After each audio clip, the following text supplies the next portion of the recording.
Então eu queria começar a analisar com vocês a forma pela qual as sondagens deveriam ser feitas. O primeiro movimento, me parece, numa classe, especialmente na primeira sondagem, né, na primeira do ano, deveria ser o de ditar uma pequena lista para a classe toda, sem pedir leitura, sem nada, só como uma triagem. O problema é que tem parado aí, e não pode. Então, essa primeira triagem, o que você faz? Você tira os alfabéticos, não vai ficar testando o menino alfabético.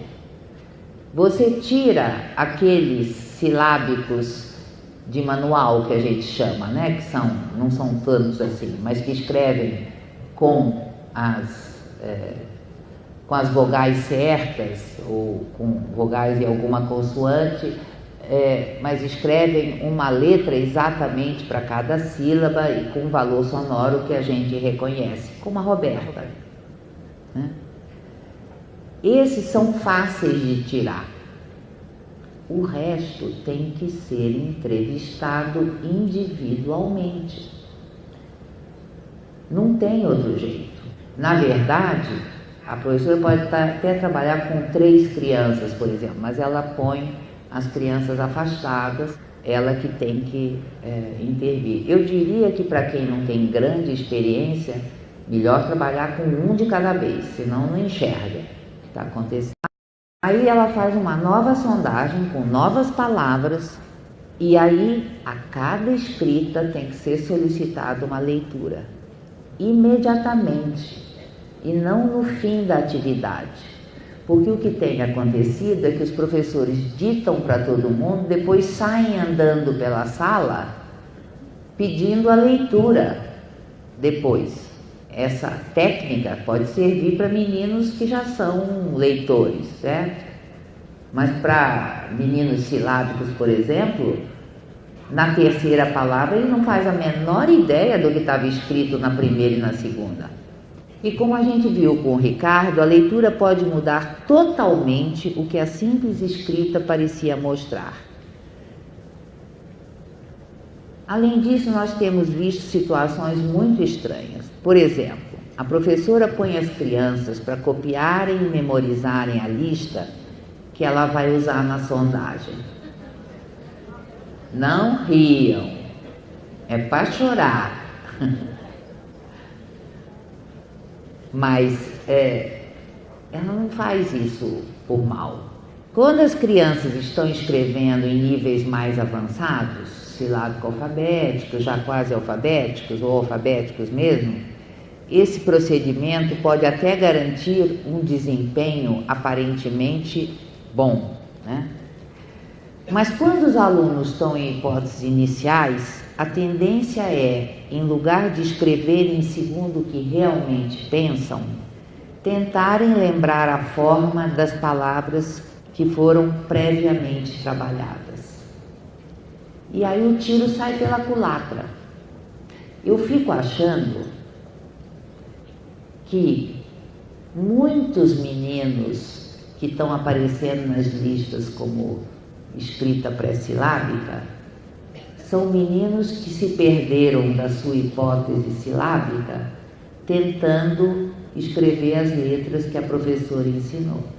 Porque quando ele abre mão da hipótese conceitual dele para tentar fazer o que a professora quer que ele faça, ele fica, na verdade, atirando para todos os lados e sem um eixo conceitual dentro do qual pensar.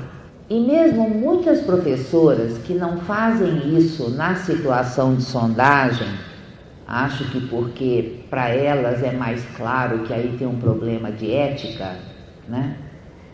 Costumam trabalhar, por exemplo, a leitura de uma parlenda exaustivamente. Todos vocês já viram isso, né? Aí, segunda-feira você lê a parlenda 50 vezes, terça-feira você lê, aí você manda para casa a parlenda para ele ler em casa e vem volta. Aí quando chega na quinta-feira ou sexta-feira, você pede para ele escrever a parlenda.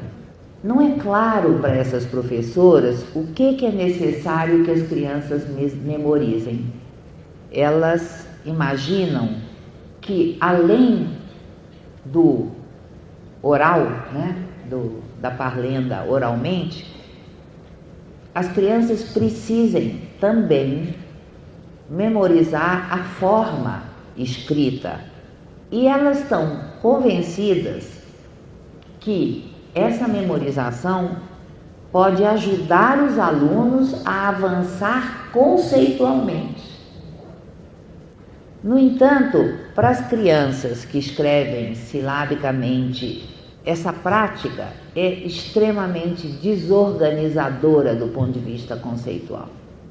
Em vez de pensar qual letra é boa para escrever alguma coisa, ou qual letra serve para escrever cada pedaço, os alunos ficam tentando se lembrar do que a professora usou, e a natureza conceitual da sua escrita se perde.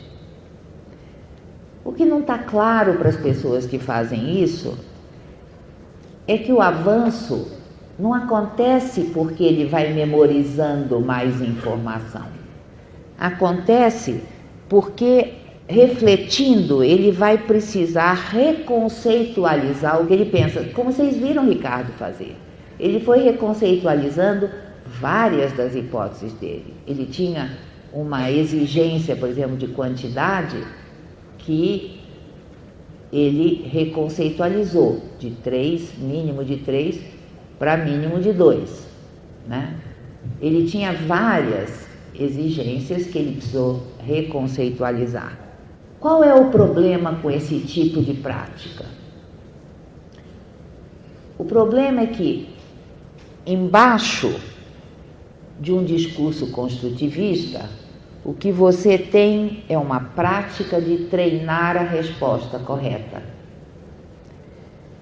que é, como nós vimos ontem, um privilégio do associacionismo.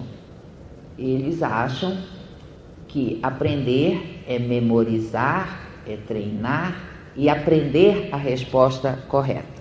O problema é que na alfabetização, o conhecimento produzido nos últimos 30 anos já mostrou que não se trata de substituir respostas e por esse caminho os meninos não aprendem a ler. Que o progresso que tem que ser feito é de natureza conceitual e não responde a esse tipo de treinamento. Eu não estou com isso dizendo que não existem coisas que você pode treinar de forma associacionista. Existem. Mas elas não são objetos de reflexão de natureza conceitual. Nesses, isso não é possível. Eu também queria introduzir aqui, porque é uma demanda